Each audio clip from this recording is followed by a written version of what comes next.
Welcome to the first podcast from the Soil Association's Food for Life programme. In the first part of this podcast, Rupert Aitker from the training team talks to our resident cookery expert Jane Sixsmith and discusses some tips for cooking at home during lockdown. Okay, good morning, Jane. You've been busy in the kitchen during lockdown, so have you got any top tips of how people can get going with some easy and simple cooking? I think making soup's a really good idea. We've got lots of recipes on our website. Once you've mastered a basic method, you can get really creative. I set myself two sort of rules when I'm making soup, if I'm not following a recipe exactly. So I say either keep it green or keep it red. So something like carrot and lentil and tomato and red pepper are red soups. Leafy potato, broccoli and basil would be green soups.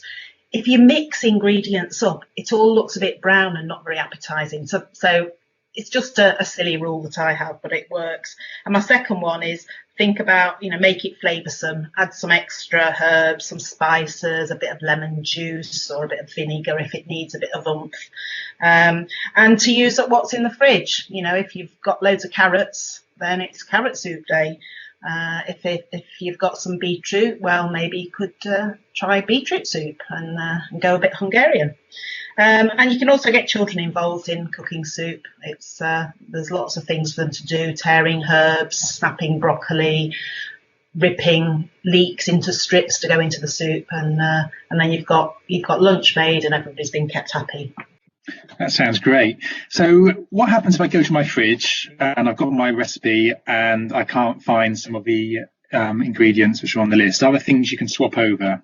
Well, if you think of the store cupboard, that's quite a good one because flour's been in really short supply. So one of the things I've been baking with more is with oats. So I've made my own granola. I was using up all the bits and bobs of dried fruit that I've got in the cupboard as well. Not that you can't get granola in the supermarket if you want it, but it was just a nice thing to do and made the house smell really lovely. So I put oats and some nuts and a bit of coconut, a drizzle of honey, and baked that in the oven and then added some of the dried fruit. And then the other thing I've done is I've made a few biscuits, and again I've done these as oat-based recipes, either using rolled oats or I managed to get hold of some oatmeal, which was quite nice in oat cakes. So that's been my sort of go-to baking idea when I couldn't get hold of flour. Personally, I've been doing lots of new cooking to me as well. You're always learning. So I've been making things like Staffordshire oat cakes and some sourdough breads and perfecting my skills there. There was one stage that all that was available in the supermarket was beetroot on the veg stall. So I bought a couple of bunches. I've made some beetroot ketchup and I've pickled some beetroots with ginger and chilli. So we'll see what that's like. If you wanted to have a go at some of these recipes or, ideas for soups and baked goods and chutneys, we've got quite a few recipes on the Food for Life website, which is www.foodforlife.org.uk. Go there and have a look and just try. Thanks to Jane for all of those inspiring tips. In the next section, Rupert takes a virtual hop to the beautiful Peak District to talk to gardening guru Liz Woodward and discusses ways in which you can get growing at home. So now we're off to Liz's polytunnel. And Liz, I think you've been busy in there for the last few weeks, haven't you? Yeah, it's the busiest time of the year for me really now, and it's never been looking so good, I have to say. Normally I'm out working with community groups and schools, so I'm obviously not now. So I've been focusing on my own growing, doing lots of sowing, so keeping on top of the weeding. But these cold nights this week have meant I've been out busy having to improvise because I've had no fleece to put over my plants. So I've been using whatever I have to hand, which is landscape fabric and old sheets and netting to cover my plants to stop them getting shriveled up by the cold wind and the frost. That's great. And I guess you're lucky you've got a nice polytunnel there. But for people who haven't got a big space, have you got any tips on how they can get growing even if they haven't got a garden? Yes, you can create your own growing space, even if it's really small and just on a windowsill. One of my tips about is, don't become a slave to your veg. It's about fun and grow what you like to eat. So, you can start off small and gradually gain sort of confidence with what you're doing. So things like microgreens, so like little mini greens, you can sort of grow just on wet kitchen paper. So things like you can get hold of beetroot seeds, things like that, chard, peas, anything like that, and you can just grow the shoots and use them as a garnish, and they're little sort of flavour bombs, full of nutrients as well, that you can sprinkle on top of your food. You can also use things like, you don't have to buy lots of pots or containers or anything like that. You can reuse mushroom trays, something like that, a little bit of compost in, and you can get dried pea seeds from the supermarket. Sow those, just cover them with a bit of compost, and within a couple of weeks you'll have your own pea shoots, and they're delicious to actually add to your meals. One of the things that I've had lots of success with on my windowsill this year is I got hold of some supermarket herbs. And there are lots of seeds in one pot, but you can split them up, just pull them apart and divide them and plant them into containers that you've got. And they've been growing away, and I've been eating them for the last couple of weeks, and having lots of salad. Rocket as well I've sown. So lots of herbs. It's a really good place to start. Liz, that's great ideas you've got there, but have you got any information which people can download to find out more about this?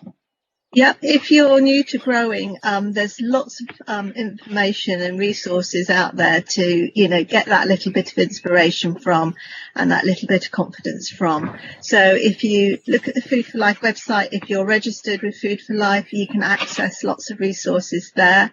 Our partner Garden Organic have downloadable resources on their website. And also you can go to Countryside Classroom, where again you can access lots of different ideas and activities to have a go at. So just give it a go. That sounds great, Liz. Thanks for that. Something we can all get going with, I think. Great. Yes. We'll speak to you soon. Okay. Some really great tips there from Liz, and hopefully providing inspiration for you to get going with your growing.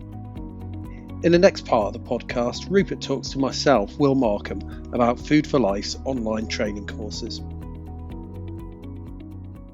So, Will, you're one of the Food for Life trainers, but obviously at the moment everyone's locked down and schools aren't open. So is there anywhere where teachers can get hold of some of the Food for Life training support online? Absolutely. We've been developing our online training over the last couple of years here at Food for Life, and we've got together a whole range of materials and resources that people are able to access for free in order to develop their learning. So firstly, in terms of the cookery, we've got some teaching cooking confidently resources available on the Food for Life website. We've got 4 guided learning modules, and these can be found in the cooking resources section of the website. In addition to those cooking materials, we've also got a database of online learning courses that people are able to access. And we've got 4 of those courses, and we're developing them as I speak, and hopefully we'll have more in the very near future. So at the moment, we've got a Setting Up a Farm Visit online course, and that covers all of the information that schools will need to know when they finally come out of lockdown and they're looking to take groups of pupils out onto the farm in order to fulfill the criteria of their Food for Life awards. We've also got, and in line with the Setting Up a Farm Visit course, we've also got a School Farmers Markets course. One of the things that comes up time and time again with us at Food for Life is, how do we pay for our farm visit? And farmers markets are a great way for schools to not only learn more about food and where it comes from, but also to generate that income that they might need to pay for a bus or to pay for the actual farm visit. And so we've got that Setting Up a Farmers Market online course. We've also got something that's very close to my heart, a chicken keeping course.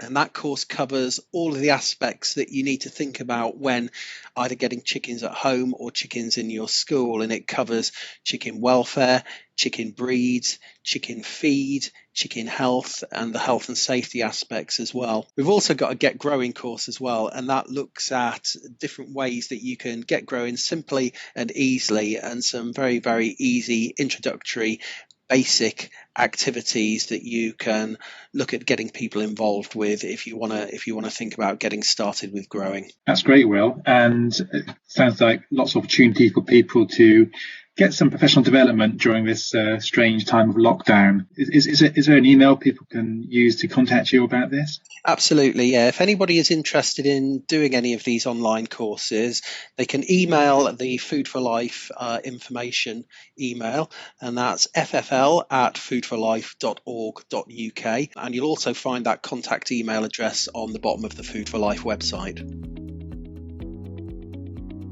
In the final section of the podcast, Claire Clark and Karen Longdon from Food for Life Served Here discuss the impact that coronavirus and the UK's lockdown measures have had upon the catering industry.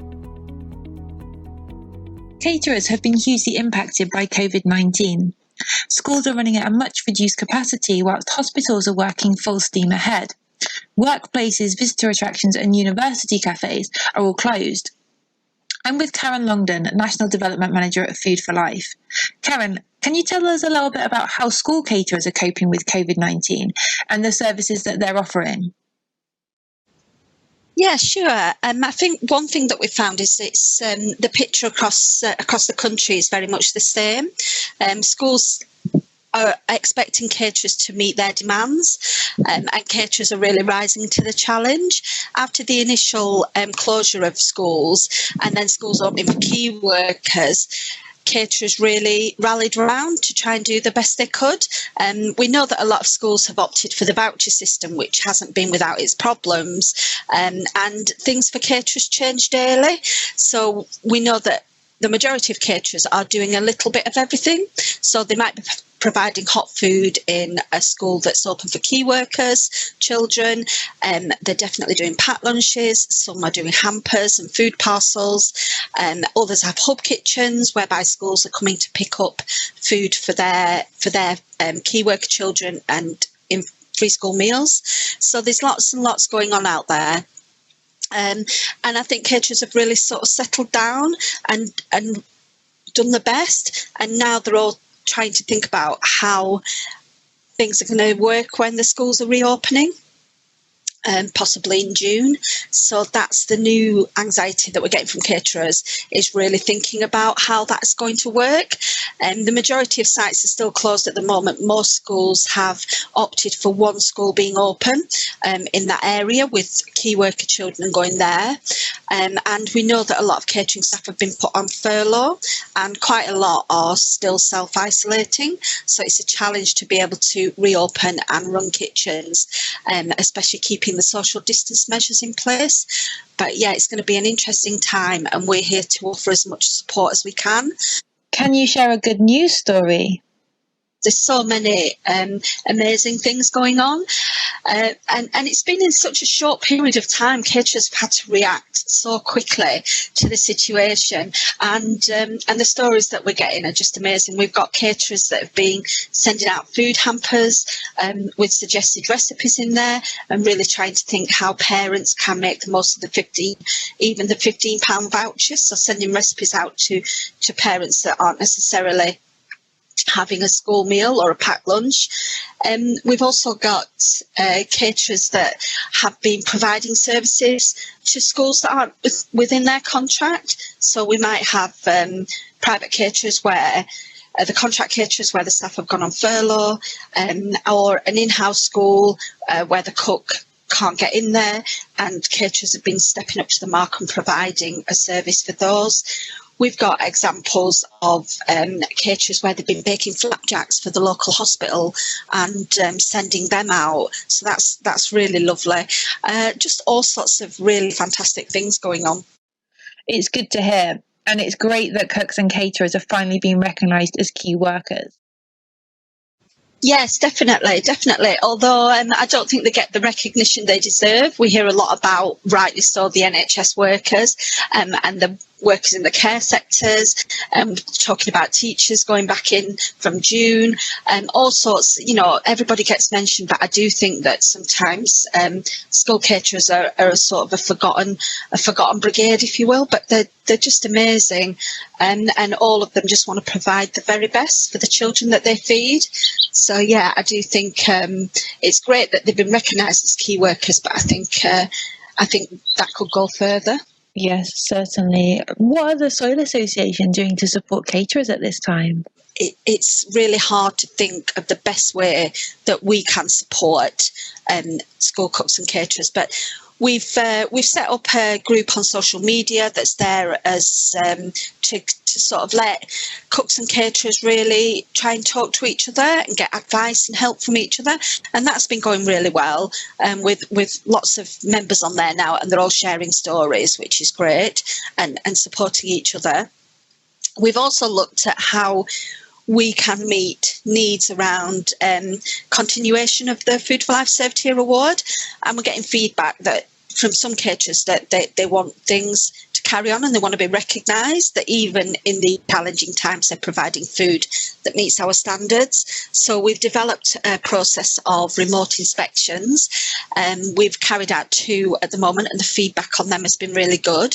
So we're working with some caterers now to sort of test and learn around that, and we anticipate that we won't be doing site visits until at least January with the situation. So it's really important that we get that off the ground, and some school caterers have really stepped up to the mark to help us test those, which is great.